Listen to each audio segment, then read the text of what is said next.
everyone, and welcome back to TT's Open House. My name is Taisha. A lot of you guys may know me as Real Life Coaching with Isha, and I make these videos detailing what it's taken for me to get my nonprofit from start to opening. I am currently 501c3 pending with the IRS, so I do things in the meantime, in between time, while I am waiting for that letter so I can move on with a lot of other things. But for right now, there are things that you can do in between the times so that way you do not get stagnated by the time you do get your letter. So this video right here, what I've been doing, budgeting. And the only reason why right now I actually said it like that was because it's a little frustrating because right now it's almost a guesstimate.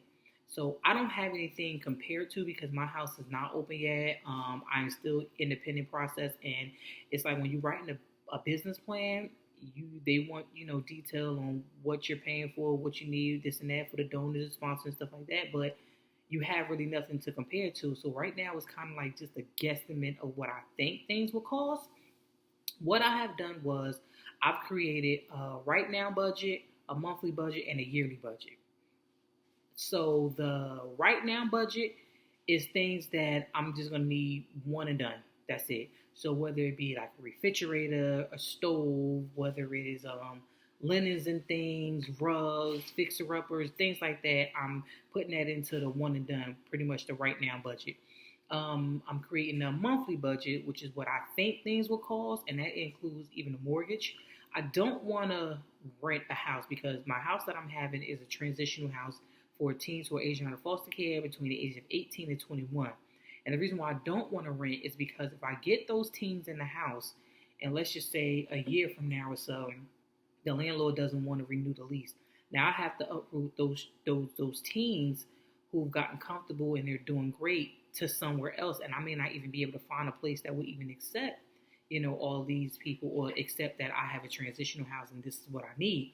So what I want to do is I'm going to find a house, and I'm going to find a 3-family that has 3 bedrooms on each floor. So essentially it'd be like 9 people living there, and I wouldn't pay for the mortgage. So I included that in there, but I also gave it, depending on what neighborhood it was, like $1,500 to $1,600 a month, plus a few other things that I have in there. But that includes the electricity.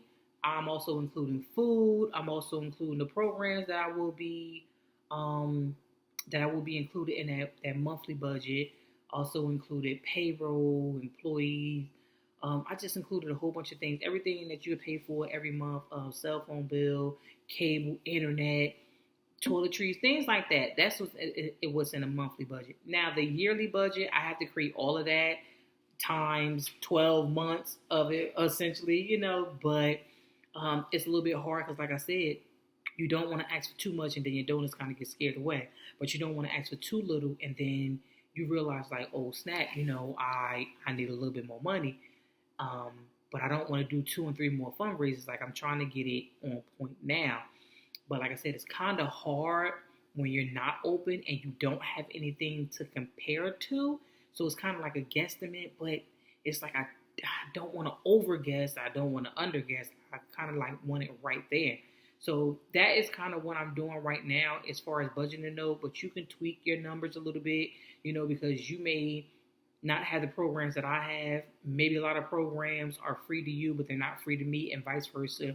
I have little trinkets like as far as bus cards, bus tickets, and things like that. I would have to add to a monthly budget because that is also what I am offering them. So I have to put that in there too. But, as far as like a yearly budget, putting it in there, somebody might look at that and be like, well, that's a bit much. So, I'm kind of trying to incorporate it. But the thing about it is that my house, the transitional house that I'm getting in, because they're foster children or foster care from 18 to 21, the state of New Jersey has implemented this thing where as though you can continue to get funding and services up to 21.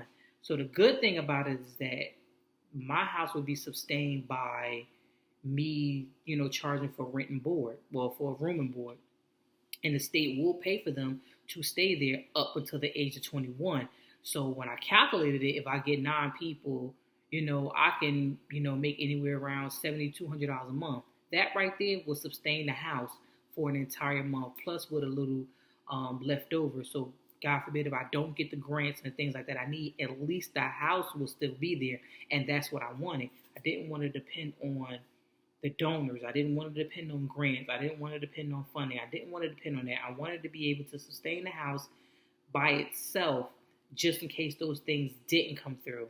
And I absolutely will be able to do that if it gets budgeted right.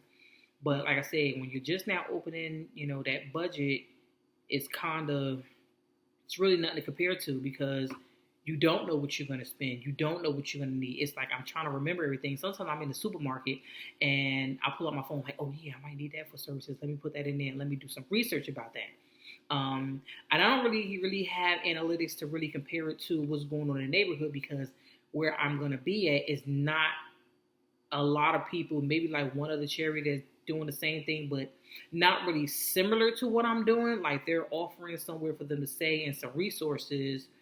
But they're not offering like the counseling services, the bus tickets, the assistant with the IDs and things like that. So I kind of use them a little bit, but not too much. But again, like I said, the budgeting when you first starting is a little bit complicated because you have nothing to compare to.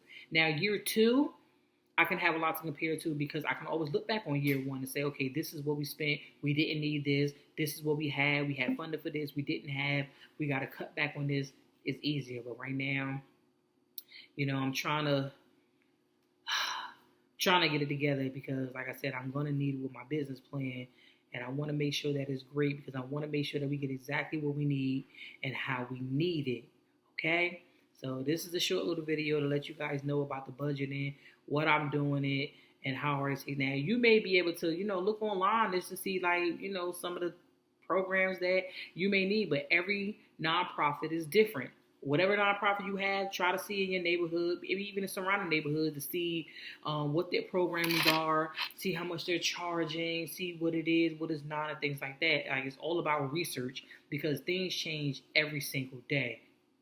Believe me, they change every single day. Either can go up or go down, but most likely with all the stuff going on, everything seems to be going up, up, and up. So, just be careful to make sure you do your research. And I'm going to finish up my budget. Again, gotta do your research for your own thing. So if you have any questions, anything in the video, comment down below, like, share, subscribe. If you want to get in contact with me, again, in the comment section, say anything you want to, or you can hit me up at gspjourney@gmail.com. Ask me any questions you want me in this video, past videos, doesn't really matter. I'll answer it. I don't sell courses. No, I'm not teaching classes and nothing like that. You ask me, I'll tell you. There is nothing to just answer a simple question, for somebody who needs help. I am based in New Jersey. So all the laws and policies, procedures that I have for New Jersey is what I'm telling you about New Jersey. But some of the things are just the same. They just tweaked a little bit, so really doesn't matter. But yeah, so that's what I'm doing. I'm doing budgeting or whatever. So good luck on you guys' journey. I am not open yet. I am not 501c3 status yet. I am still pending, so I am still working. Anything I'm making in these videos, trust me, I am in the process of doing. So that way, you get a better understanding and you follow the videos like, okay, this is what I can do along until, I get my status there. All right. So thank you guys for watching. And I'll see you in the next video. Bye.